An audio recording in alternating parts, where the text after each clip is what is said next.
Oye, estamos en abril, terminando abril, y por fin, compadre, todo lo que hemos demorado en tener una película con buena música y música original, weón. Yo tengo un amigo que te diría que la última película con música original buena era Emilia Pérez, fue hace tanto tiempo. ¡Cristóbal, sal de acá! Hablemos de la película mejor. Sí, mejor, ya.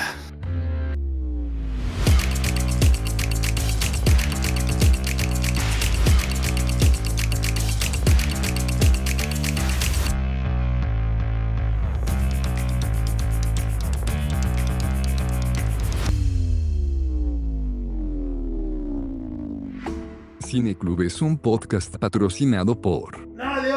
¡Si nadie paga! ¡Pero somos independientes! Cierto, pero tú, que nos escuchas, nos puedes apoyar dejándonos comentarios, compartiendo nuestro material y también siguiéndonos en Spotify e Instagram. Ahora sí, qué lindo. ¿Quién está gritando por ahí? Por favor, deténganlo. ¿Cómo están, gente querida? Bienvenido otra vez a Cineclub, esta vez nocturno y con una película bien negra. Para hoy día me va a acompañar don Pablo MC. ¿Cómo está, señor? Bienvenido. Hola, don Marco, ¿cómo le va? Aquí estoy preparado para hablar de esta película que la está llevando y presento en el micrófono número 3 a don Juan Carlos, que está con nosotros también. Hola, hola, buenas noches. Oye, puta que raya que me comparen la música con esa cosa, con ese esperpento. Pero bueno, oye, qué rico que vamos a conversar de una película, por fin una película con música original, como decía en la introducción.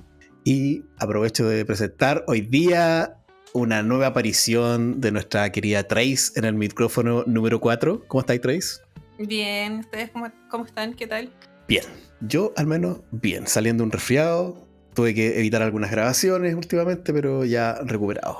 Oye, me toca presentar al maestro de ceremonia. Por supuesto. Sí. El micrófono número 1, al más charlatán de todos, don Totalmente identificado. Más charlatán que hombre blanco. ¿Cómo está, gente? Oye, pero parece que estamos todos contentos de hablar de esta película. Parece que no nos han comentado mucho, pero nos gustó a todos. Por acá sí. Yo, bueno, se lo adelanté en las conversaciones internas, pero a mí me parece que es la primera, comillas, película del 2025. El primer batatazo que he visto este año como con palabras grandes. Así que estoy bastante contento con Pecadores. En la previa yo comentaba con Pablo que a esta altura del año pasado teníamos Challengers, teníamos Dune, teníamos Civil War. Así que creo que estamos partiendo muy lento el 2025 con el nivel. Yo no he visto Minecraft, pero creo que esta tiene más cine por lo que he cachado. Qué innecesario. No sé.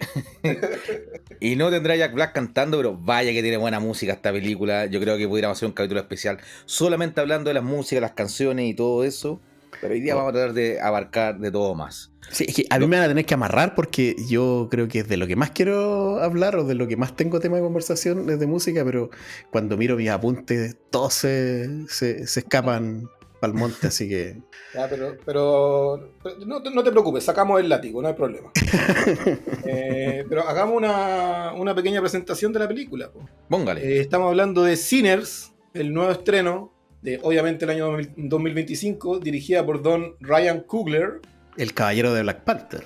Claro, que en su filmografía tiene Creed, el spin-off de Rocky, que nominada, no sé, sí, nominada al Oscar. No, perdón, Black Panther, después de esa nominada a Mejor Película, la única película de Marvel nominada a Mejor Película, su continuación, Wakanda Forever, que particularmente son todas películas que no sé si ustedes han podido ver, pero tienen una tremenda validación en los agregadores sociales, todas tienen como buen tomatómetro, todas tienen buen Metacritic, es un tipo al que le va bastante bien como con la crítica y con la recepción. Son todas películas evidentemente gringas, es cosa de mirar los carteles, no más cosa de mirar los pósters. Y la cultura negra está muy bien metida en todas las obras de Ryan Coogler. Además de eso, esta película está protagonizada por Michael B. Jordan y por Michael C. Jordan, porque está dos veces, entonces está al seguirse, por si no quedó claro. Qué hombre. Está por Miles Catton y Hailey Steinfeld, que es una chica que cada vez está apareciendo también más en buenos proyectos. Está metida ahí con las animadas de Spider-Man, Edge of Seventeen, la vimos en True Grit como la niñita que acompañaba a este chascón del oeste. Oye, Así me que llamó tiene la bonita- atención, perdón Pablo, me llamó la atención, hace tiempo que no lo veía, en los créditos de la película aparecía Introducing Miles Catton, que es un cantante y que esta es su primera película, o sea, su primera actuación, su primer rol protagónico además, y me pareció bastante bueno. Weón. Sí, pues su primer rol y tiene un rol importante dentro de la película. Es el que lleva gran peso de lo que desenlaza o de lo que se vuelve. Lo interesante de la mitad de la película para adelante tiene todo que ver con su arte, que es el blues, del que ya hablaremos mucho seguramente. Y entonces, ya tenemos los actores que la dirige todo y de qué trata esta película. Ya, yo sé que a Juan Carlos no le gusta hacer resumen. A mí me salen pésimos. Así que. No, yo sé Pablo. que él le salen bien, yo sé que él le salen bien y es la persona que menos ha hablado en esta sesión. Ya, me doy por aludida. Ya. Sinners. Corazón de la película. Esta película trata de música y de cómo la música está conectada con lo espiritual, con lo ritual. Y conocemos a, como decían ustedes, Miles Catton, que si me dan Sammy. El personaje Sammy, que es un muchacho que llega ensangrentado con un pedazo de guitarra en la mano, pidiendo ayuda en una iglesia, donde está su padre, él, ¿cómo se dice? Reverendo. El A predicador. ver, Richard. es el pastor y y este Hijo, cabro no. vendría a ser el pastorcito, una cosa así. Claro, debía seguir los pasos de la familia, quedarse dentro de la iglesia, cantarle a Dios, cantarle lo divino, pero él sentía una pasión en sus entrañas por el blues. Y se va desenvolviendo toda esta historia porque llegan dos muchachos, como el retorno al pueblo a la infancia, que son estos hermanos gemelos interpretados por Michael B. Jordan, que por Dios que está guapo, la cagó. La cago. Dale de ese weón, por favor. Sí. Yo lo he dicho en otras ocasiones, pero yo me miro al espejo, miro a ese compadre y digo y pensar que somos la misma especie por la cresta. Es como ver un Y Don llegan Juan estos Yupu, muchachos y se sacan el manso carrete, que lo encuentro bastante lógico, ¿no? Uno vuelve a su pueblo, te está yendo bien porque estáis moviendo cosas en medio escondida, no sé, algo insinúan por ahí, pero te está yendo bien y se nota, está bien vestido, está bien afeitado, bien bañadito, a diferencia del común de la gente en el medio del campo estadounidense de la época. Sí, eso es importante de Trace. Quería destacarlo alto porque la película está ambientada en los años 30 y el lugar es en el delta del Mississippi. Así es. Donde se origina el blues y esta confluencia de culturas tan mágicas. Y nada, pues, inauguran un bar, compran un sitio, como una bodega gigante. Porque podían, porque tenían plata, a pesar de tener que hacer negocios con gente blanca. Entonces está el tema racial. Y ahí pasan cosas, no voy a entrar en detalle porque creo que ya empezar a spoilear, pero pasan muchas cosas por minuto. Pasan muchas cosas. Es que, mira, yo creo que, ya, si bien está la historia de estos dos compadres que llegan desde Chicago, ¿cierto? Y vestidos de punta en blanco, muy estilosos los dos compadres, en un buen auto, así como, ya me gustaría hacer ese personaje con la pinta que tiene, pero también está todo el tema de cómo te muestran las escenas, la fotografía, la iluminación. Pablo decía muy bien que probablemente sea la primera gran película, la primera película que se estrena en 2025, y hacemos distinción, creo entender, porque se ve como una película, no es un producto audiovisual para televisión que la estás viendo en una pantalla grande, o no es un videoclip o un videojuego puesto en pantalla, sino que está filmado de una manera preciosa que tú te puedes quedar viendo simplemente anonadado con lo hermoso que está en pantalla, y eso ya te va generando una sensación más bien hipnótica. Al menos a mí me pasó eso cuando estaba viendo la historia. Está muy entretenido porque te van presentando el mundo de a poco, con estos personajes que los vas siguiendo, vas conociendo, y ¿cuántos personajes uno alcanza a ver fácilmente? 10, 15. Así que te sabe un poco su historia, todo. Y no pasa a ser apabullante, sino que se va dando como el tiempo necesario para mostrar esto. Y en una película de horas 20. Así que también es meritorio crear todo ese universo que hoy día una película en general te la hacen en 3, 4 horas para presentarte tanto personaje. Y están hechos así como un par de cositas. Parte de que se vea tan bien tiene que ver con la forma en que fue filmada igual, pues es una película filmada en cinta, en rollo. y para esta en particular ocuparon una combinación de rollo IMAX con el Panavision 70, que es el que está más o menos de moda porque tuvo que ver ahí con la creación del Brutalista. Entonces, estas tomas amplias que permiten ver gran parte de los poblados o una gran cantidad de personajes en escena, que se vean tan bien y con tanta definición, tiene que ver también con las cámaras que ocuparon y con la forma en que fue filmado. Oye, a mí me parece un poco triste que cada vez que pasa algo así, que una película se destaca un poco por sobre el resto, tengamos que mencionar y tengamos que buscar con qué estuvo filmado, cuál fue la tecnología que usaron, porque básicamente siento que el cine hoy día, y esto es un comentario muy breve, ya se nos termina confundiendo con estas producciones para televisión. O sea, como que la calidad de la imagen es muy, muy similar. O sea, una producción de televisión, que no me quejo, las producciones de televisión ahora se ven mucho mejor que lo que era hace 20, 30 años atrás. Es casi cine, pero aún así, o sea, siento que el cine ahora se parece a la tele, que está como al revés. Pero bueno. Y la tele se parece a las redes sociales también, donde está Oh, todo bien. ya, pero ahí nos vamos a pegar una involución. Oye, antes de seguir necesito aclarar militancia, porque a mí, yo tan contenta no salí del cine. Dije, ya, es una buena película, pero no me fascinó como todo el mundo. Así que, de hecho, a propósito de lo que decía Marco, creo que la primera mitad de la película es presentación de personajes. Y en un momento me llegó a ser un poco tedioso eso. Que la música estaba un poco en el modo, la misma tecla todo el rato. Y me iban presentando estos personajes que, yo sé de paso, cada personaje tenía su cuento, su historia bien armada, tenía mucho sentido todo. Insisto, es una muy buena película, pero a mí no me voló la cabeza y no diría que es la mejor del año. Espero que vengan mejores. Yo también pienso que no es la mejor del año y que espero que vengan mejores. Lo que pasa, mi fascinación, y lo dije al principio, y también declaro mi militancia, Trace, como tú, no me gustó tanto como lo que disfruté por el tema musical. Y aunque entiendo y puedo concordar que al principio de la película, sobre todo, el tono musical es bastante repetitivo, por así decirlo, porque es la presentación y es el origen del blues, el blues es así. El blues es repetitivo, es bastante constante, pese a que es una música que está pensada para tocarla en vivo. El intérprete la siente tocándola en vivo más que las grabaciones, y juegan con el tiempo, no así con el ritmo, ¿ya? Entonces tiene esa característica el blues, y creo que en la película lo refleja de esa forma. Y si te fijas, la música va creciendo con la película, las distintas formas musicales, y se van combinando a medida que va pasando la película. La película estalla y nos muestra como un universo musical. Sí, pero no voy a entrar ahí todavía. Sí. Yo concuerdo con ustedes de que esto no es una obra maestra. Pasa que a veces uno es bien locuaz respecto a cuando ha visto películas penquitas en el cine últimamente, ver algo que tiene este toque fresco, gusta, que sea visualmente hermoso, para mí siempre va a sumar puntos, y no creo que necesariamente sea por cómo fue filmada, porque por ejemplo el director de fotografía Vittorio Storaro, que es el que está trabajando ahora con Woody Allen, con 84 años, está fotografiando en digital. Y el compadre decía que por qué se veía tan mal es porque están invirtiendo poco tiempo en hacerlo, y el tipo hoy día invierte mucho más tiempo, y tú ves las últimas 4 o 5 películas de Woody Allen y visualmente son perfectas.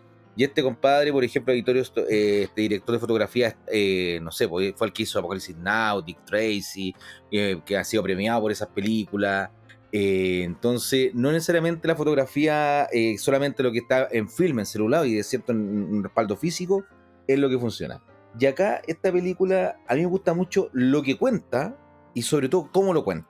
Puedo tener algunos reparos respecto a ciertas cosas que en el papel creo que funcionaban mejor, que por tratar de abarcar muchas cosas, algunas quedan medias diluidas, pero aún así mi balance en la película es que si alguien que no quiere enterarse más o no quiere comerse spoiler, vaya a verla. Creo que todos vamos a coincidir que es una película que se disfruta más en el cine, por el sonido y por la calidad de imagen. Y yo creo que ya podemos ir con más detalle en qué trata o ir avanzando, tal vez no escena por escena, pero sí con hincarle más al diente, porque ya creo que hicimos una... No, yo no estoy de acuerdo. No estoy de acuerdo porque primero tengo hartas cosas. No hablamos de la música entonces hoy día. No, pero todavía no. Es que otra de las cosas que me parecen interesantes sobre Sinners es que es una historia original. Es una Sí, historia que no se basa verdad. en una IP, no se basa en un libro, no es una secuela, no es una precuela, no es un personaje que apareció en la serie de no sé dónde. Y lo A lo que pensé mucho estamos, mientras lo estaba viendo.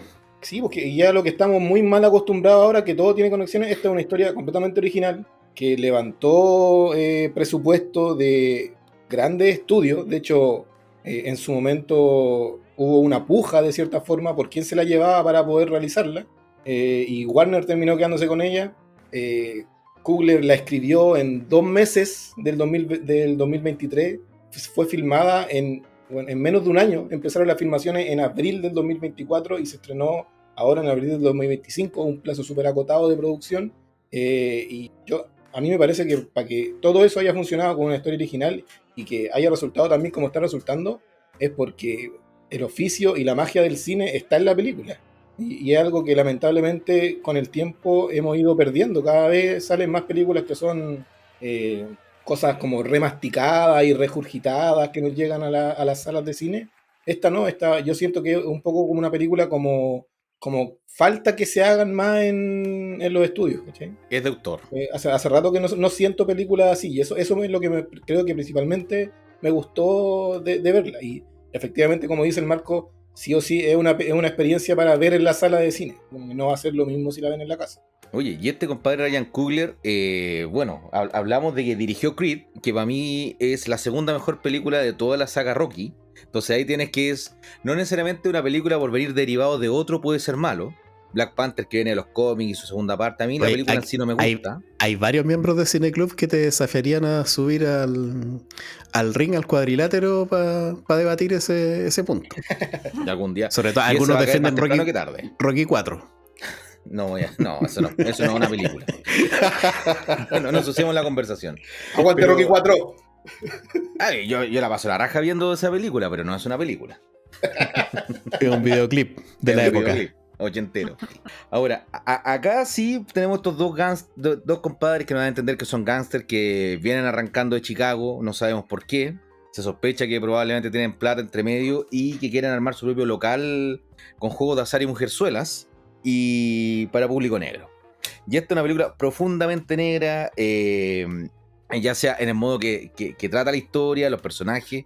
Una de las cosas, hay que verla en inglés esta cuestión, porque los acentos de los compadres te cuentan otra historia, po. Como cuando van cambiando los acentos, van hablando, a veces hablan mucho más negro que... De hecho, algunos llegan a aparecer hasta caricatura del personaje negro, que pudieran llegar a ser el límite ofensivo, pero en la época entonces no debiera hacerlo.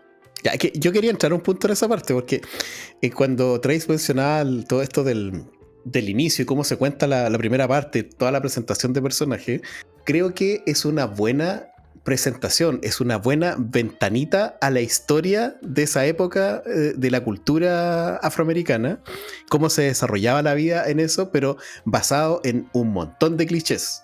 El cliché del reverendo, de la iglesia, del gospel, el cliché de los campos de algodón, el cliché del blanco del Ku Klux Klan, etc. Están todos están presentados en la primera media hora.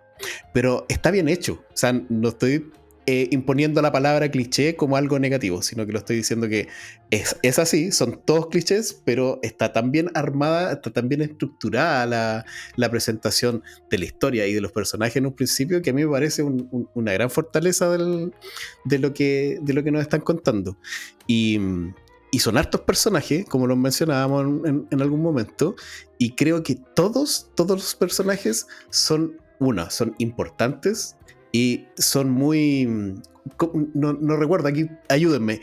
Todos entendemos que tienen un background, tienen una historia, no son estos personajes unidimensionales que se presentan de repente en estas películas que tienen un montón de gente, sino que yo siento que todos tienen algún background que nosotros les podríamos sacar en algún momento más jugo. Y que, sí, espero que en algún momento no partan con spin-off o contándonos la historia en la segunda película o en la precuela, etcétera.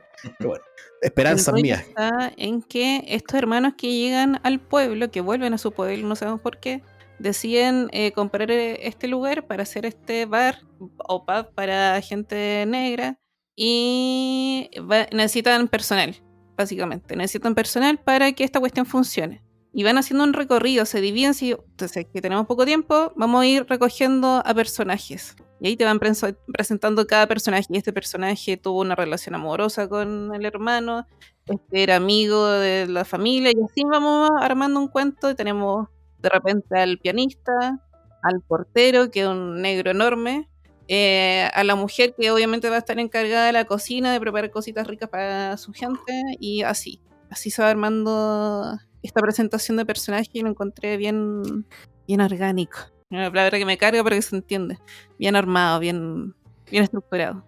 Es que, por ejemplo, yo comparo con lo que dices tú cuando se hacen hoy día las nuevas películas de Star Wars, donde intentan hacerte como que no, todos los personajes tienen una historia atrás y se conocían todos, pero se siente incompleto porque tenías que haber visto la serie, haber leído el cómic, haber leído la novela, alguna cosa, haber jugado el videojuego para entenderlo. Acá no, es súper conciso, donde en 2 líneas ya te dibujan al personaje para luego poder ver cómo se desarrolla la interacción entre los demás. Me recuerda un poco, siendo un tono completamente distinto, a lo que ocurre con los 7 samuráis. Cómo te han presentado los 7 samuráis o al pueblo mismo, para ir generando esta sensación de que estás viendo un mundo real, un mundo organizado, donde luego, cuando tú ya lograste tener este cariño, esta empatía con estos personajes, como sabes que estas cosas probablemente viene algo catastrófico, te van a preocupar, porque cuando ya viene como el frenesí de la historia, no vas a tener tiempo para tener tanta conversación o tanto desarrollo interno del personaje. Ahí solamente van a ser las acciones los que van a hablar por ellos, pero como te la presentaron previamente, en esta interacción así como, no diría tarantinesca, pero como más del día a día, más de algo que tal vez no sea tan relevante, tú ya sabes un poco cómo podría actuar cada uno de estos personajes. Y eso lo encuentro bien hecho. Y bueno, hay que decir las actuaciones. Creo que en esta película no vi mala actuación. Que cuesta decir eso, que en el elenco todos actúen bien. Ya mencionamos que Michael B. Jordan, ese weón, ese tiene que ser una superestrella ese weón algún día. Como que tiene todo para hacerlo. ¿No lo es? No, pregunto, no lo estoy... Yo creo que no. Todavía no es superestrella. Superestrellita. Pero va para allá ese cabro. Elige bien con pinzas sus personajes, actúa bien, tiene de todo. De hecho, a mí que no me gusta Black Panther como película, pero sí me gustan los diseños, la música, el disco, el que más escucho y todo. El personaje que hace él como el antagonista, como el villano, para mí es lo mejor de la película. Y uno de los mejores villanos de Marvel también. ¿Y por qué vuelvo a cada rato a Black Panther? Porque el mismo equipo con el director, y porque esa película trataba de arrojarse lo que era la representación del mundo negro, ¿cierto? Tan oprimido en Estados Unidos, tan limitado, tantas veces que no lo vemos en la cultura pop.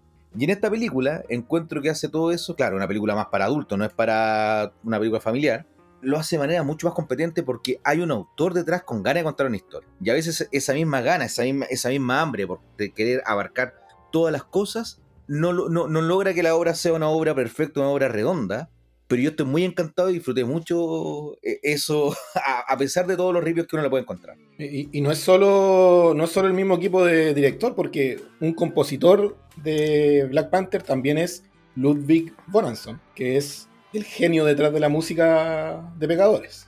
De la música original, que no es mejor que la de Emilia Pérez. Claro. Y aquí, no, es que yo creo que debo de tener a este compadre y acá Juan Cabrilla, por favor, porque yo creo que es de los grandes compositores, o el gran compositor que tenemos hoy día para cine, bueno, para cine y televisión también, que está haciendo cosas buenas y creativas. Sí, es cierto. Y de hecho, una de las cosas que a mí, y volviendo a conectar para no quedar atrás, ya que todos están mencionando mucho Black Panther, uno de los puntos altos de lo que a mí me gustó de esa película, de la primera, es que su score es muy bueno. Y acá el score y las composiciones originales para la película son el alma de la película. No es un acompañamiento, no es un elemento que busque realzar sentimientos, etcétera, sino que es el corazón de la película. Y creo que vamos a entrar en algún momento a contar que porque ya dijimos que el protagonista, este novato actor, que es un cantante, tiene la capacidad, según la película, de, con su música, abrir una especie de portal entre los vivos y los muertos. O sea, es tan profunda su capacidad de sorprender a través de su capacidad musical que va mucho más allá de lo que nosotros podemos sentir. Y eso es clave. Entonces, para poder reflejar eso en la película, necesitamos, obviamente, un buen puñado, tanto como de canciones, de composiciones, para lograr el objetivo. Y no sé si le vamos a poner porque es imposible, créanme, para mí es imposible no empezar a hablar de la música y del desarrollo musical sin derivar en los spoilers. Pero, tratando de evitarlo, una de las gracias que yo le encuentro a la película desde el punto de vista musical, inspiracional, es que trata de esta música que es evidentemente y muy conocida por todos, una música de raíz negra, pero inspirada de alguna forma en raíces también de música irlandesa, que también es algo que aparece en la película. Y alguien me podrá decir, pero ¿y cómo? ¿De dónde cresta aparece esa relación? Bueno, en la inmigración irlandesa en Estados Unidos, y en esa zona de Estados Unidos también era muy grande. De hecho, en esta película aparecen personajes irlandeses.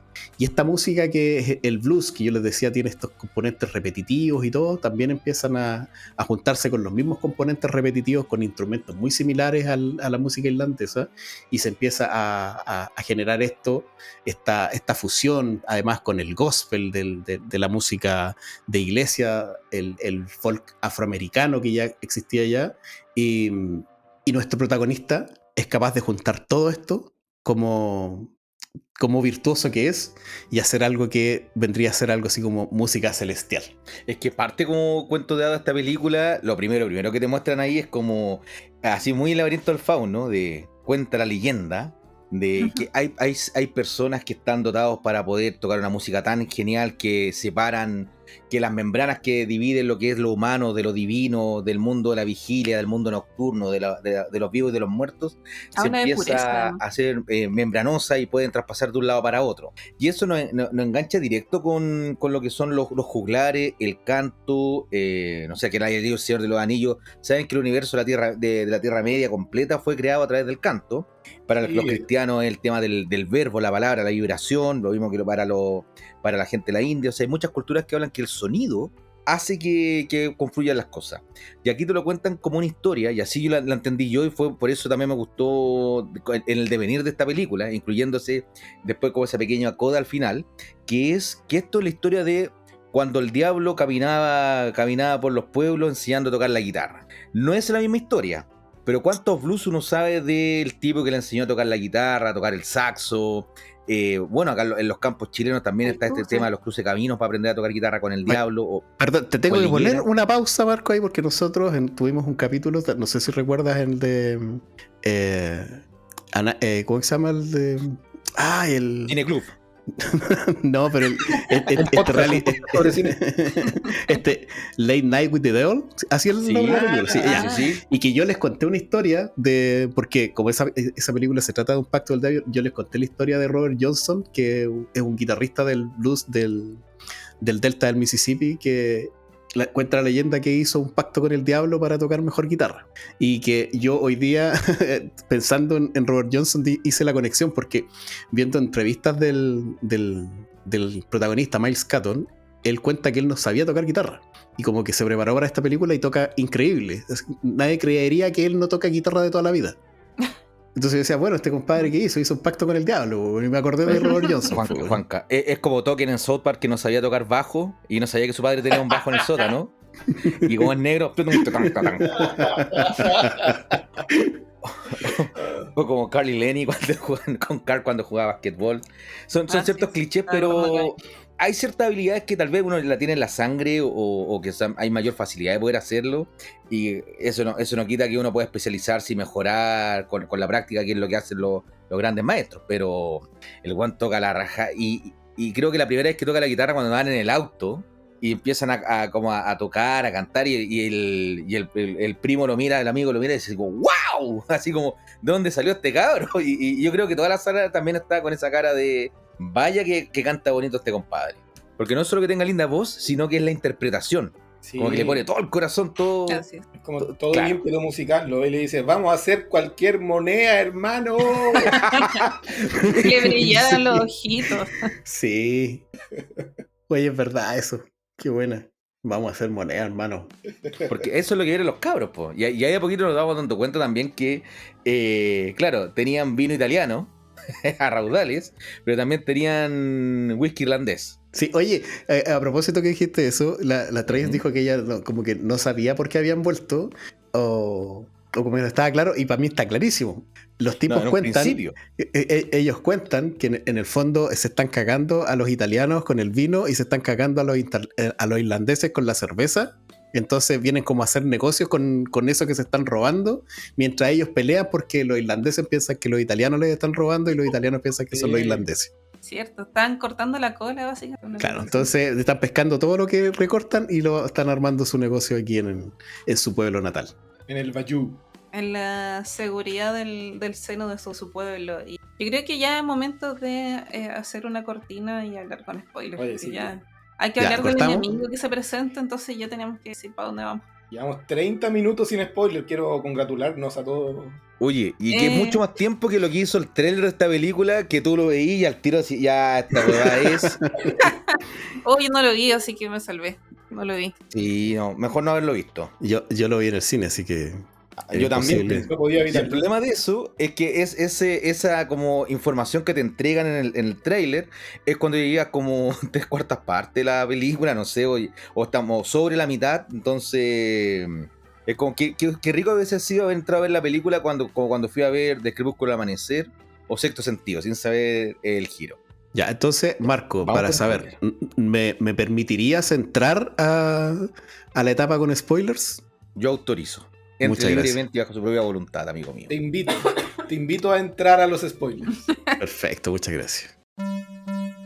Como nos importan los spoilers, te avisamos que ahora vienen. ¡Mentira! ¡Nos da lo mismo! Cierto, pero igual avisamos. Ya. Trace, ¿nos hace el honor? Sí. Partamos con la presentación del antagonista, po. El vampiro. El vampiro. Ay, pero ¿cómo son así, Dios mío? Por la cresta. Primero, es una película de terror. Lo que no necesariamente queda claro con, no sé, con los pósters. Parece más una película de acción o no sé, de otra cosa, pero no necesariamente de terror del oeste como termina siendo esto. Y de terror vampírico. Lo que, no sé, Sí. quizá a algunos de aquí les pasó que, por ejemplo, en la serie esta de Peaky Netflix. Blinders. ¿Cuál? Los Peaky Blinders. No. Esta que también tampoco te dejaba claro que estaba un vampiro metido en medio. ¿Crepúsculo? No sé, ¿qué estoy ¿Cuál hablando? serie? ¿La de Netflix? ¿Midnight Mass? Esa, gracias. En Midnight Mass yo tampoco sabía, tenía claro que se trataba de vampiro, a pesar de que sabía por el autor que se iba a tratar de una serie de terror. Entonces aquí me pasó lo mismo, fue la misma sensación como de, este monstruo que tan bien conozco, pero que se estaba escondiendo de mí detrás de la sombra. Y fue rico, me gustó esa sensación. Mira, yo creo que como hay dos secuencias que no son musicales, pero que la música tiene una estridencia de música de terror que evoca a vampiros. Pero En es un como... momento, Sí, dime. tenemos la participación estelar del pueblo indígena americano. Están persiguiendo a alguien. Sí, pues este alguien aparece en una casita en medio del campo y es recibido por una pareja de... ¿cómo decirlo? White trash. Del Ku Klux Klan, básicamente, gente Lo dicen después que de son la del Ku Klux Klan. Confederación, sí. Y porque tenían la banderita atrás, entonces el loco cacha más o menos cuál es su debilidad y empieza a por favor rogarle porque está siendo perseguido, que solo necesitaba recuperarse y está sin armas. Entonces el tipo convence a esta pareja por sus valores de nacionalismo. Los convence con unos doblones de oro. Le ofrece plata. Y encuentro que es bien interesante cómo este demonio empieza a relacionarse con la gente como buscando sus debilidades, y la mayoría cae por plata básicamente, y es invitado a entrar a la casa y es la primera señal que tenemos para entender en qué tierra estamos pisando. Y este gallo ataca a la pareja y los convierte en sus primeros secuaces. Entonces tenemos este trío de la maldad vampírica del Ku Klux Klan y que además son muy buenos músicos porque obviamente tienen poderes, porque son gente muy cool. Y van a atacar el granero donde está toda la gente pasándolo la raja. En el carrete que se llama, bueno, ahí. Sí. El carrete está súper bueno. Oye, A mí me dan ahí, ganas de estar ahí cuando estaba viendo. ahí yo no sé si ya salió la palabra apropiación cultural, no sé si te la escuché, Pablo, en la previa o al principio de la grabación. En la previa. previa. En la previa ya. Porque acá ya siento que empiezan a aparecer las primeras metáforas que son muy evidentes, pero muy ricas y muy potentes en la película. Estos vampiros son irlandeses. Sí, pues son hombres blancos, son vampiros, pero son hombres blancos. Claro, pero fíjate que no son hombres blancos americanos, nativos americanos, sino que son blancos. No son wasp. Claro, son. Son ¿cómo es? pelirrojos. Y tampoco. Son del viejo continente, pero tampoco son los británicos. O sea, igual hay algo que. Igual son bichos raros. Hay algo que analizar ahí. Pero Yo tengo los datos ahí. Ya, entonces usted va a sacar esos datos. Pero. Por favor. Pero pensemos que en el fondo, la primera metáfora que yo veo ahí, que como decía, que para mí es súper rica analizarla, es esto de que los irlandeses, y que terminan siendo los vampiros, son la representación del colonialismo blanco, y que de alguna forma llegan acá ofreciéndoles a los negros cosas que no necesitan, pero tratan de convencerlos de que sí lo necesitan para lograr su objetivo. En este caso, como son vampiros, le están ofreciendo o vida eterna, etcétera, pero para quitarle algo que es lo que ellos más desean, y que en este caso, y creo que es el spoiler más grande de todo, quieren quedarse con esta estrella musical, con la persona que es capaz de abrir esta ventana entre mundos, ¿cachai? Así es, porque nuestro pequeño Sammy fue la estrella de la noche, tocó la guitarra como los dioses, dejó a todo el mundo peinado para atrás y atrajo al mismísimo diablo a la puerta del granero. Y esa es la historia, pues está tratando de poseerlo básicamente. Y esa es la conexión que tienen los grandes genios musicales con el demonio máximo. Y hay varios matices en esa cosa, porque lo primero que uno puede decir, que es lo mismo que en la película Get Out, de esta cosa de los blancos tomando la cultura de las minorías, en este caso negra, para venderla con un Justin Timberlake rapeando, ¿cachai? Como una cosa así. Pero también está que estos vampiros, cuando van convirtiendo a los otros, te van diciendo, es como muy en la tipo body snatcher de... Compadre, acá tenéis blancos, negros, hay chinos, puede haber un indio y estamos todos conviviendo porque somos como una mente colmena y lo que yo sé lo siente el resto, lo que yo conozco, las canciones que yo conozco, las conocen los demás. Entonces ahí también hay un tema de la masificación de la cultura, ¿cierto? Aparte de la apropiación, pero la masificación de la cultura por una parte, pero también en muchos pueblos, por ejemplo los mapuches, que es lo que tenemos más cercano acá, son muy cuidadosos con la palabra. Se caracterizan por general, así como la caricatura, como que hablan menos, hablan poco, porque solamente hablan lo preciso. Y así como Violeta Parra en su momento andaba buscando canciones por los pueblos de Chile, muchos cantores decían, no, que esta canción es solamente para mi abuela, para mi familia, no quiero que el resto la sepa. Y acá está como esa idea de, si se convierten en vampiros, van a tener como todo este gran talento musical y que todos van a poder disfrutar y van a tener esta fiesta eterna y además abrir portales como para que venga gente del otro lado, como para reencontrarse con tus muertos. Entonces me gusta esa idea de la tentación que está, bueno, y tal vez no están tan equivocados estos personajes diciendo, si los vivos por ser negro me atacan, ¿cierto? Y me quieren matar, me quieren linchar, pero cuando estamos todos convertidos en esta especie de vampiros, vivimos todos en comunidad, ¿qué problema hay con eso? Pero claro, estás renunciando a tu individualidad para unirte ahí a Silly, como decían ahí en Evangelion, ¿cachai? Entonces, son como ideas que cuando yo estaba viendo la película me volaron la cabeza, que no esperaba encontrarme con esas cosas. No, aparte que yo siento que esta invasión y esta especie de apropiación cultural representada en la llegada de los irlandeses como vampiros, igual es un ataque a esta zona, al delta, que es como una tierra sagrada, tanto en en temas cultural, está muy cargado de emociones, musicalmente muy fértil, como ya lo hemos mencionado todo el rato, y que los vampiros quieran dormir en ese territorio es como bien simbólico, ¿cachai? Que ellos quieran llevarse todo lo que hay ahí y, como decís tú, no solamente llevárselo, sino que quedarse con ello y explotarlo de alguna forma. ¿Sí? Y hay alguna resonancia incluso en temas de producción sobre esto de la apropiación cultural, porque por ejemplo, para los que no sepan, la gracia de los estudios de cine, más allá de que ponen las lucas para poder hacer grandes producciones, es formar un catálogo, ¿cierto? Los estudios se quedan con los derechos de una película y van formando una biblioteca, y por eso, no sé, pues por eso Metro Goldwyn Mayer, después de que pasaron mucho tiempo de su apogeo, sigue, cuando les venden los derechos, los venden por millones y millones y millones de dólares. En este caso, en esta película en particular, Ryan Coogler negoció para que, pasados 25 años, los derechos vuelvan a él y no se queden con Warner. Y yo vi una entrevista, le preguntaron si era algo que planeaba hacer como en general, es algo que estaba buscando, porque es algo súper extraño, es algo que, no sé, ha pasado con Tarantino, ponte tú, pero con contados directores.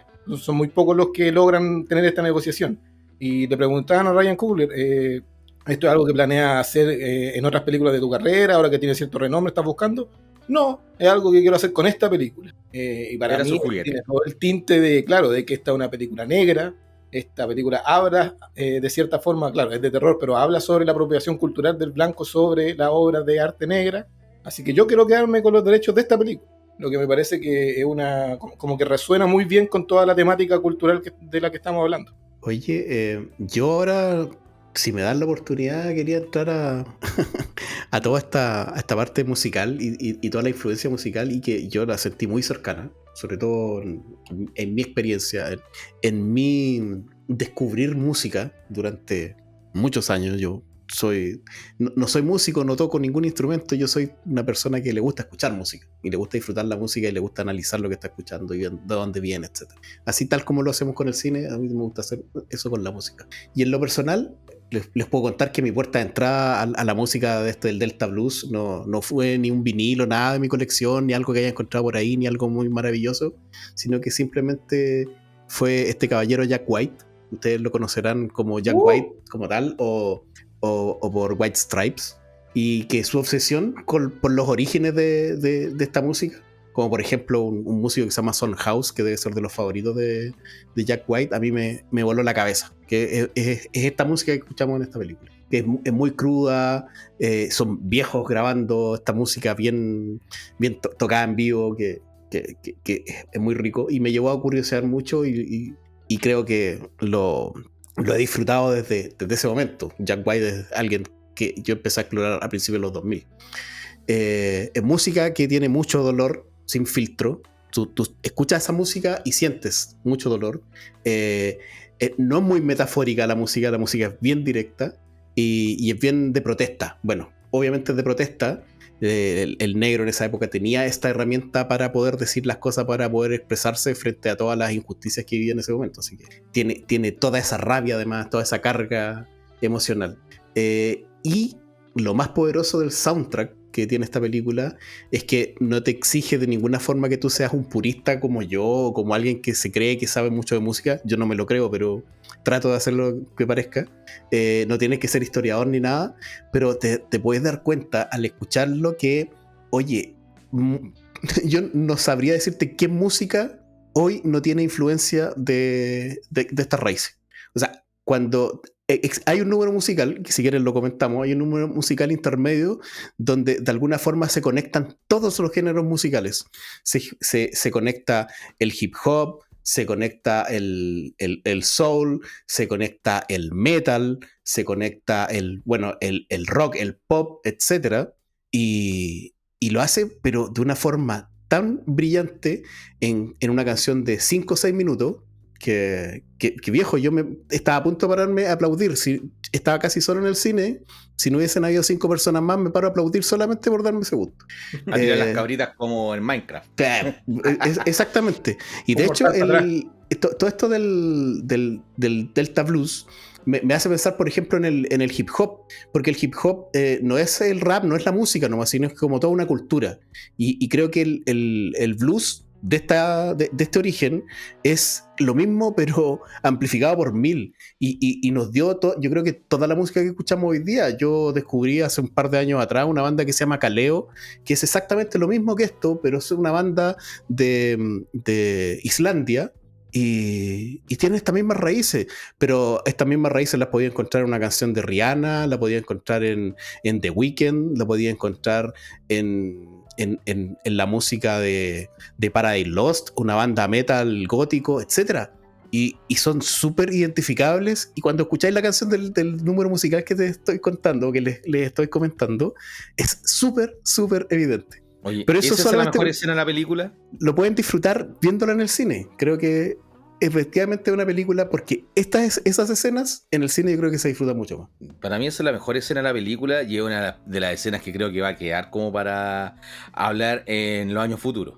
Cuando, Sí, es el punto alto de todo de toda la mitad, por lo menos, de todo el acto medio de la película, en que Sammy se conecta con sus antepasados, pero te lo ponen en pantalla, que eso es lo rico, que te lo van manifestando, y están, como decía Juan Carlos, está el hip hop, está el rock, pero también está música de gente que aparentemente son de cierta forma chamanes, hay música tribal, todas las canciones que tienen que ver como con la comunidad negra, funciona para los dos lados, Pablo. Adelante, claro. Funciona para los dos lados. Esa canción no solamente muestra lo que influenció el blues, sino que de a dónde se influenció el blues. Y sí, por eso está esa música chamánica, están ¿cómo se llama? Estos ritmos afroamericanos, pero claro, que son africanos, básicamente. También está la música irlandesa, como decía yo, porque la música irlandesa influenció al blues, etc. Y el cuidado en esa escena es muy bueno, porque otro detallito de producción es que ocuparon instrumentos que son históricamente adecuados a la época. Ocuparon instrumentos que de verdad, la guitarra de verdad era de 1930, ¿cachai? La tornamesa era una tornamesa que estaba calibrada y estaba sonando como en los principios del hip hop, no una tornamesa moderna. Entonces, esa atención al detalle, que obviamente no la vaya a adquirir simplemente viendo la película, pero cuando te metí y notáis todo eso, es porque está pensado y está planificado, pero duramente, esta escena tan buena. Oye, yo no caché nada de eso porque soy súper ignorante en el tema, pero estaba con la boca abierta porque parte como en varias escenas que habían como estos planos secuencias largos para poder escuchar la música, y la cámara va avanzando por todo el local, ¿cierto? Donde está tocando este compadre, y empieza a mover la cámara, esto sin corte, y de repente se empieza a poner surrealista, medio onírico, en donde están en la época del año 31, 32, tocando todo bien con los personajes que ya conocemos, y por los lados empiezan a ver tipos como ya, tú decís, acá hay algo anacrónico, esas ropas no son de la época, y poco a poco vas descubriendo hasta que veis gente vestido como reggaetonero actual, pero también veía estas tribus africanas, y todo eso mientras vas mostrando va sonando. Entonces es una pieza, una belleza que tú decís, a mí me emocionó, de verdad, como de qué orgullo para la gente que está haciendo esto y para los negros que están viendo esto, el decir, pucha, yo solidario eso mucho con pueblos oprimidos porque, puta, vengo el culo del mundo, familia pobre, todo. Entonces me es muy fácil empatizar en este tipo de cosas y decir cuánta cultura hay y que no siempre se pone en valor más allá de entre comillas el folclorismo, o cuando lo limpias tanto y lo sanitizas tanto que al final te queda como un tofu de la cultura, por así decirlo, que es como le quitaste todo lo sucio, lo negro, todo lo ordinario, todo lo sexual para presentarte a Michel Bublé, no sé, como cantando canciones negras, ¿cachai? No tengo nada con ese compadre, canta bien, es bonito, es simpático, todo, pero es como llegar a ese punto. Y acá tú veís que es como, bueno, acá estuvo la cuna de civilización, acá tienes como parte importante del siglo XX y lo que tenemos hoy día, porque sin rock and roll, por ejemplo, la música actual no existiría. ¿Y el rock and roll de dónde viene? Del blues, entre otras cosas. Entonces, es lindo que la cadena artística y cultural, la transmisión oral, que es lo que hacían los chamanes y los hombres que hacían música, ¿cierto? Hombres, me refiero a hombres y mujeres, donde se van transmitiendo la historia del pueblo. ¿Y cuáles son las historias que se transmiten? Son las que tienen sentido e importancia para la tribu. Por eso algunos valores son más apreciados que otros, dependiendo cuál es la que quisieron transmitir. En la axiología de la información, justamente, de cómo tú decides hablar de una cosa u de otra. Y acá tenemos todo eso en pantalla en un videoclip de ¿cuánto durará? ¿5 minutos, 6 minutos? Sí. Y es una joya. Para mí eso es el punto alto de la película. Yo destaco, y ojalá sea así, porque así como yo les mencionaba que aprendí a escuchar música del Delta, el Delta Blues con Jack White, esta película podría ser el punto de entrada para gente, no solo para escuchar esa música, sino para entender la que le gusta, para ver los matices que tiene la música que hoy día escucha. Y eso yo ya me daría, así como de repente decimos, me doy por pagado si la película que estamos comentando hoy día alguien la ve, la disfruta y la siente como la sentimos nosotros. Si alguien toma este soundtrack, toma las piezas musicales de esta película y por curiosidad, nostalgia o lo que sea, le dan ganas de explorar y aprovecha ese impulso, yo con eso me doy por pagado, compadre. No, claro, y imagínate, no sé, la gente, los fans de Ryan Coogler que lo vienen siguiendo desde Black Panther, que gracias a esto van a escuchar o se van a sentar a escuchar blues por primera vez. Qué cosa más rica, bro. Sí, y bueno, de nuevo el mérito a Ludwig Göransson, que como dijimos, colaborador habitual de Coogler. Acá yo creo que él es su mejor trabajo, desde mi punto de vista, desde mis gustos. Y no es poco decir porque es un tipo que se ganó un Grammy y un Oscar por la banda sonora de Black Panther. Yes. Qué gran música esa película. Y los discos y las canciones y todo. También, pues música negra y muy, muy buena. ¿Algo más que comentar de la música? Que yo creo que igual vamos a ir volviendo, pero pregunto porque yo quiero hablar sobre la construcción de los vampiros acá. Sí, yo creo que deberíamos mostrar esa parte porque igual es... ¿Trincamos el diente? Sí, por favor. Mira, sí. A la yugular. A mí me gusta mucho el personaje del vampiro. En varias ocasiones hemos conversado en distintas instancias sobre vampiros. Y cuesta mucho que te presenten algún elemento que sea visualmente original o sonoramente original, ¿cierto? En una película que te lo diferencie del resto que no sea un vampiro genérico. Y acá una de las cosas que creo que nunca había visto, que el vampiro se pone a babear, pero así de modo asqueroso, que está hablando y como no se le da cuenta, empieza a babear como una jalea, ¿cierto? Transparente, porque está muerto de hambre. Pues, ya es un impulso, paradójicamente un impulso de vida, ¿cierto? De querer comer, alimentarse y atacar a la otra persona, que es irrefrenable. Y eso lo encontré, para mí es dedito para arriba eso.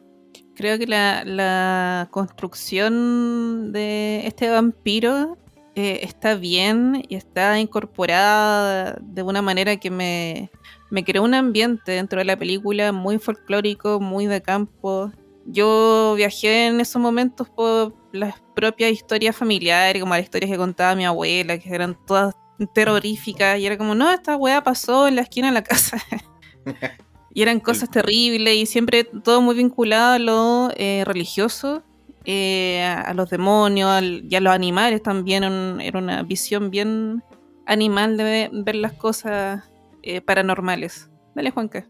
Sí, es que este vampiro, su caracterización me llamó mucho la atención porque no es el vampiro que nosotros conocemos del tipo Drácula, el tipo, no sé, que es como tiene un magnetismo animal, que para las mujeres es incontrolable, es como otro tipo de vampiro. No es el vampiro animal bestia, como por ejemplo el que mencionaste tú, el de Midnight Mass, Pablo. Es un vampiro que no he visto mucho. Y no sé si lo he visto, aquí podríamos tratar de aclararlo. Este vampiro grupiento, que te está tratando de convencer, sea como si fuera un vendedor charlatán, no sé dónde hemos visto eso acá en Cineclub, Pero no existen. de sus necesidades. ¿Y por qué tenéis colmillo? Bueno, ustedes no lo están viendo, gente, pero Marco tiene colmillos en este momento. Se puso el poncho. Bueno, la cosa es que este vampiro grupiento que tiene como esa capacidad, esa labia para seducir a las personas con su convencimiento, con su voz, no es algo que... Oye, sea muy común. En el folclore chileno es muy común que uno de estas figuras se te aparezca en el umbral de la puerta de noche, así como que te golpeen la puerta y de repente sea el diablo, un vampiro, y hay ciertas reglas, y las reglas son sagradas. Y cuando apareció esta señal en la película dije, esta weá es de vampiros, porque pidió entrar, y es una regla así que la cumplen todos los vampiros de Norteamérica. hasta la Patagonia. Los vampiros tienes que dejarlos entrar, tienes que invitarlos a pasar. Entonces él te puede preguntar, puedo pasar al baño, puedo tomar un vaso de agua en su cocina, y en verdad podéis estar dejando entrar a el mal. Son cosas que puede pasar en el campo. Entonces encontré toda esa historia, toda esa ambientación muy, entre comillas, comillas muy grandes, real. Sí, bueno, este tipo tiene esta teatralidad de ser como artista porque probablemente como han absorbido la vida y los conocimientos de otras personas, más de algún juglar, algún charlatán se habrá comido en el camino y adquirió como esas propiedades, porque no olvidemos que estos vampiros son como vampiro colmena, donde ya se va diluyendo todo lo que es la individuación de la persona, sino que actúan como, puede estar hablando con Juanito, pero en realidad tiene los pensamientos de Pepito. Entonces da lo mismo porque es un solo gran ente en distintas corporalidades. A mí lo que me recordó, y también que tiene esa cosa como sucia, esta es una película ya pueblerina, pero como llevado a la gran ciudad y todo, a la película del 87, Near Dark, de Katyn Bigelow, la de los vampiros, como ocupa camioneros que andan en moto, que es una película hermosa y que también tiene como esa cosa bien sucia, en este caso más de ciudad, con ese estilo de vampiro. Entonces, siempre un agrado ver novedades en el vampiro y no caer siempre como en las dos escrituras, o en la limaña horrible, que es un murciélago gigante, o en el vampiro seductor, que es el hueón mino. Hoy tenía olvidado esa película de Catherine Bigelow, ¿sabes qué? Buena Buena tu película, cuchufleta. Buena tu cuchufleta, Marco. buena película. A mí la cuchufleta de Marco me recuerda otro tema que quería mencionar, que como hay una cierta como de género o de casi género en el que cae parado Sinners y que no veamos películas sobre eso hace mucho tiempo, es como el terror en el viejo oeste, Qué cosa más linda.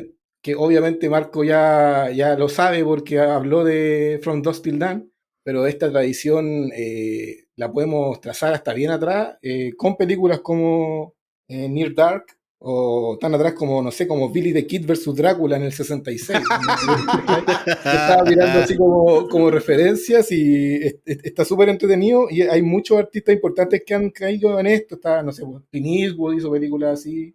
Oye, y eh, Carpenter, la Vampiros de Carpenter. Carpenter también. Claro, y que son algo que, según yo, como que en mi vida adulta nunca había visto una película de ese tipo y que fuera como la sensación que está haciendo Sinners porque le está yendo súper bien. Es que la diferencia que acá hay, no sé si hay mucho subtexto en esta película. Creo que las metáforas o lo que trata de implicar son súper evidentes y no todas son competentes en el modo que lo hace. Mm. Donde, como que quiere hablar de tantas ideas que. Y acá se van a sorprender con lo que voy a decir, pero creo que en esta película, si no hubiese tenido vampiro, igual hubiese sido una muy buena película. Si le hubiera quitado el vampiro y hubiera puesto que venían los blancos del Ku Klux Klan a atacarlo, tal vez hubiera sido una película más de asedio, pero con la construcción del mundo que teníamos era buenísima. Y Sí. está tan entretenido en eso que la última parte es Puta, ahora quiero como. ver esa película, Marco, weón. ¿Cuál? Sí. ¿Cuál? Esa, pues, weón, donde no son vampiros, sino que el Ku Klux Klan. Pero, ¿cachai?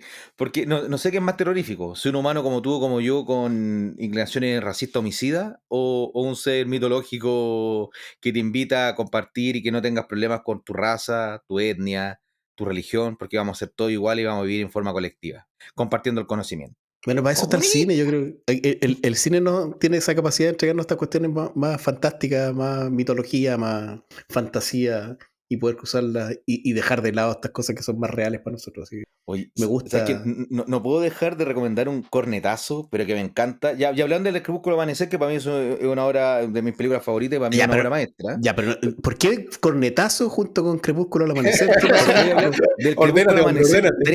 3, la hija del colgador, del hangman, del verdugo. Ah, Una sí. película directa para Videoclub, directa a VHS, y trata sobre, en la época también de 1913 en México, como la misma historia donde un tipo se enamora un delincuente de la hija del colgador y viene toda como la precuela de donde viene parte importante de los elementos que después vemos en Crepúsculo al Amanecer. Es una película hecha con el vuelto en pan, pero con mucho cariño, y la he visto solamente una vez y la acabo a los 15 años, entonces tómense con esa precaución de que tal vez no es la gran película que el Marco a los 15 consideró, pero tengo tan buen recuerdo que creo que la voy a volver a visitar y espero que no sea defraudada. Pero también tiene todos estos elementos, pero no tiene el discurso, solamente la película de explotación. Y la película que nos atañe hoy día, Sinners, también yo creo que tiene un elemento de explotación, que es el final cuando ya se acaba toda la trama vampírica, y tiene unos 5 minutos, aprende Tarantino que puede masacrar hermosamente a gente Ku Klux Klan y no necesitas tener una hora más de película. Y creo que fue como ya, esto no era necesario verlo acá, está pegado porque sí, pero siempre es lindo ver una hermosa masacre en cine.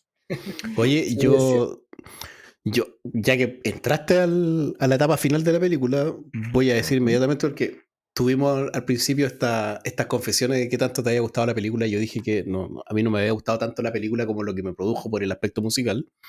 Y creo que el epílogo es una cuestión de las que a mí no me gustan porque igual es como bien metafórico. El epílogo lo sentí muy largo, muy ¿Cuál de los dos? expositivo. El epílogo cuando está el protagonista ya viejo tocando en un bar y aparece los vampiros No enteros. claro, vestidos de noventero y todo. ¿Por qué me parece? Porque es demasiado expositivo. Si lo único que quería mostrar así como... O sea, quería decir, y lo dice explícitamente, sabes que esa noche la pasamos como el hoyo, pero realmente en ese minuto fuimos libres por una noche, nos sentimos la raja, etcétera. Y eso lo podía haber hecho con un collage de imágenes, algo donde mostrarais disfrutando a los personajes, Es que lo pero mostraron se extendió antes, demasiado. lo mostraron antes en la escena musical. Y era el baile de la. Bueno, decir el baile de la negra.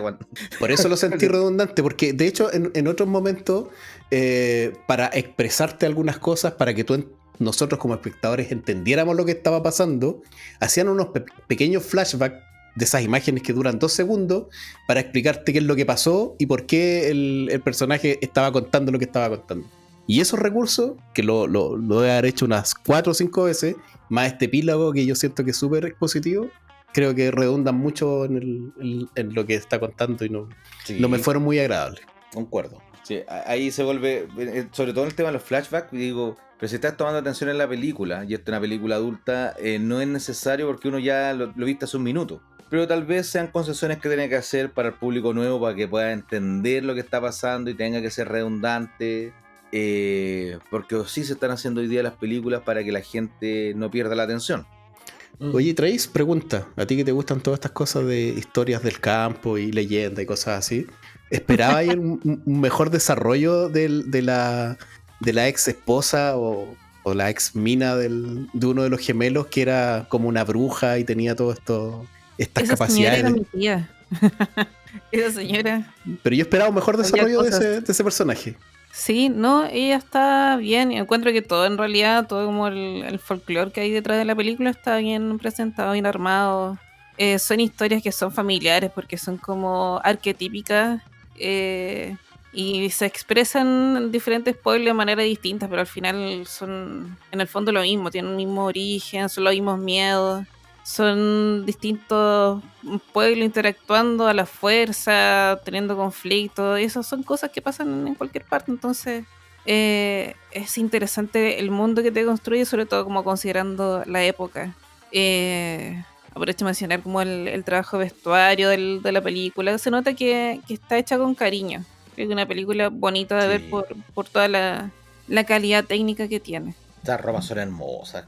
Todo lo El que vemos vestuario en es pantalla. a mí me pareció muy entretenido y con detalles súper bonitos en general.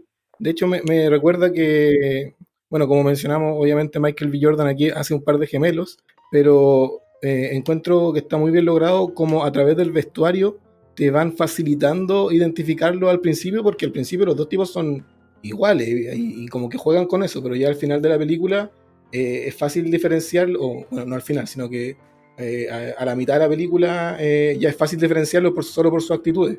Y como que te va haciendo un tema con el vestuario de que ambos tienen un color representativo y lo tienen en detallitos de su ropa que van como achicándose. Lo encuentro como un detalle visual muy bonito.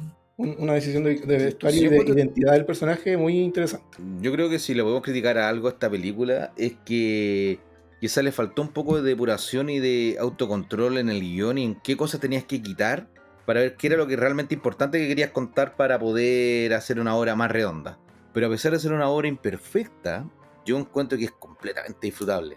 No, pues sí, yo estoy de acuerdo con eso. No le voy a quitar el disfrute que tuve en el cine.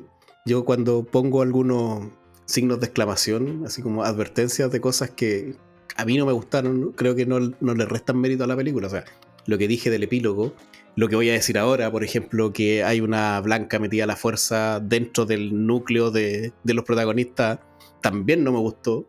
Siento que no era necesario. Los chinos yo encuentro que están bien. Sí, pero eso.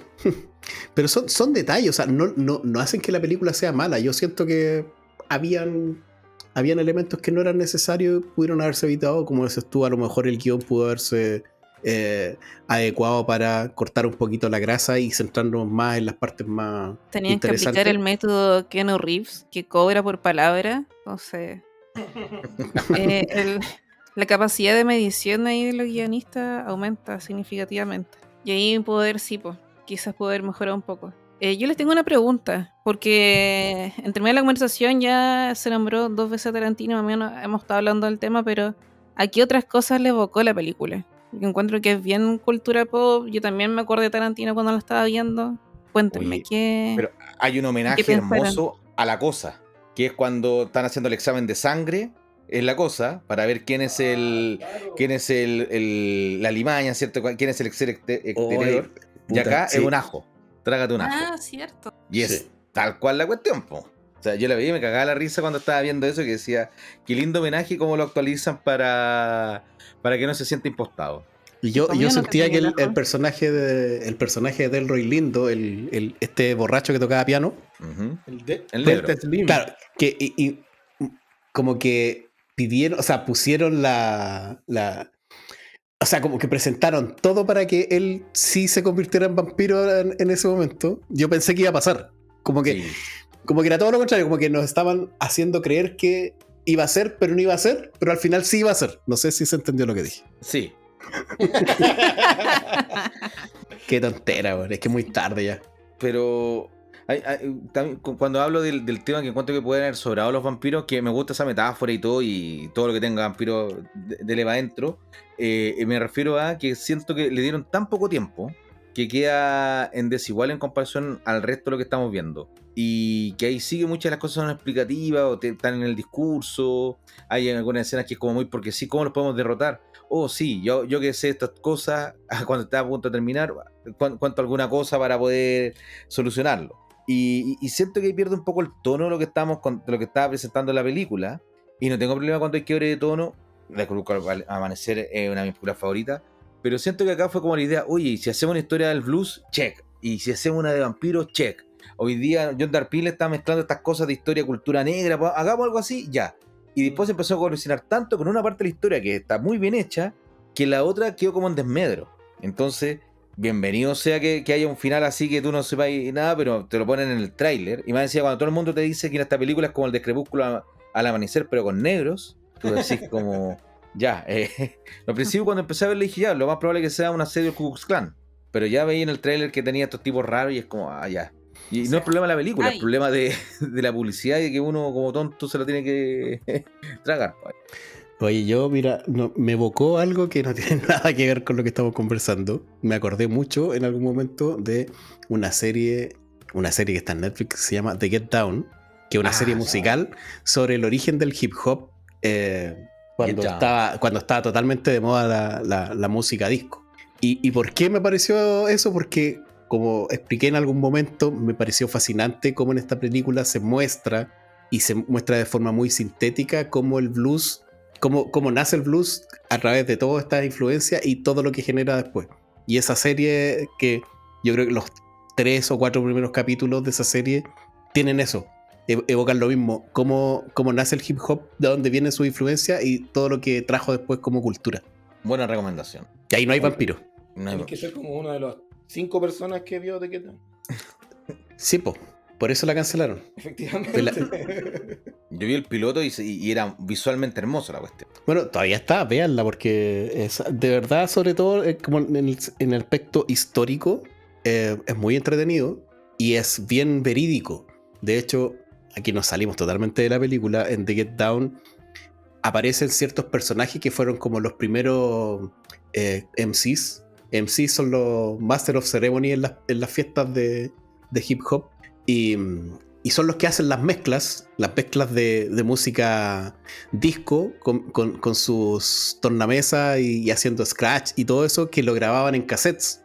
Y esos cassettes después se pirateaban y los vendían y se distribuían así como de mano en mano. Entonces, esa música que está ahí en esa serie es la misma que tú puedes encontrar si buscas a esos MC en YouTube o en cualquier lugar en internet. Es como bien realista en ese sentido y es bien buena. ¿Sabes lo que a mí me recordó o me evocó? Hablando como de toda la música negra y de la apropiación cultural, me acordé de, por ejemplo, una película que Juanca en algún momento hablamos y que quizá podríamos hacer algún episodio, 8 Mile, protagonizada por Eminem, que The Scary Movie 3. es cariño. Pero que no voy a aguantar eso. Pero una forma de otro tipo de lectura sobre como temáticas que también están presentes súper fuerte en Sinners, como desde otro punto de vista. Y también es una película súper interesante, así que también es una especie de recomendación y un recordatorio para que pongamos esa idea en marcha. Sí, estoy de acuerdo. La música en el mundo de los oprimidos y los marginados, como es la vía de escape. De Penis to Vagina, me parece. Ya, vamos cerrando. Espero que... Yo lo único que quiero es que Cristóbal vea esta película, vea las musicales, las escenas musicales, los bailes, y que me voy a juntar con él y que me mire a los ojos y me diga: Marco Antonio, Emilia Pérez sigue teniendo mejores canciones. Buenas noches, Tracy. Gracias por acompañarnos y aguantarnos. Buenas noches. Chao, que estén bien. Hasta la próxima. Y recuerde, vean Sinners en los mejores Sinners de Santiago. Tenía que meterlo, ¿no? No es chiste.